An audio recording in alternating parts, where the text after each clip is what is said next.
নমস্কার বন্ধুরা, পৌষ মাস মানে পিঠে খাওয়ার দিন। তো আজকে আমি খুব সহজ পদ্ধতিতে নিয়ে এসেছি ঘরোয়া উপায় বাঙালিদের খুব পছন্দের একটা পিঠা, যেটা খুব অল্প সময়ের মধ্যে ঘরোয়া উপকরণ দিয়েই তৈরি হয়।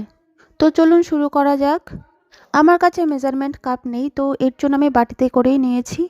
প্রথমে 1 বাটি ময়দা ও 1 বাটি সুজি ও 4 চা চামচ খাঁটি খেজুরের গুড়। তো অবশ্যই চেষ্টা করবেন খাঁটি খেজুরের গুড় হওয়ার, তাহলে টেস্ট খুব ভালো আসবে। এরপরে জাল দেওয়া দুধ একদম ঠান্ডা করে দিতে হবে। এই মিশ্রণটা ভালোভাবে মিশিয়ে একটু কাজু কিশমিশ দিয়ে দেবো, এতে টেস্ট ভালো আসে। সাথে একটু মৌরি দেবো, সামান্য পরিমাণ নুন দেবো। এই মিশ্রণটি 30 মিনিটের জন্য ঢেকে রাখলাম। 30 মিনিট হয়ে গেলে দেখবে সুজিটা যখন ফুলে উঠবে, অল্প পরিমাণের ব্যাটার নিয়ে তেলের মধ্যে দিয়ে দিলাম। প্রথমে তেলটা প্রিহিট করার পর তারপর তেলটা ঠান্ডা করে নিতে হবে, না হলে আমাদের এই মালপোয়া পিঠেটা পুড়ে যাবে ও ভেতর থেকে কাঁচা থাকবে।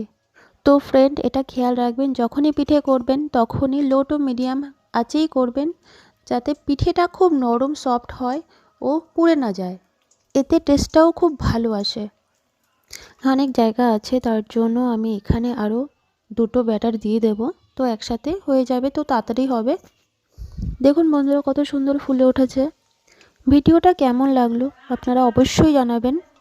আজকের জন্য এইটুকুনি, আবার আসবো নেক্সট ভিডিও নিয়ে।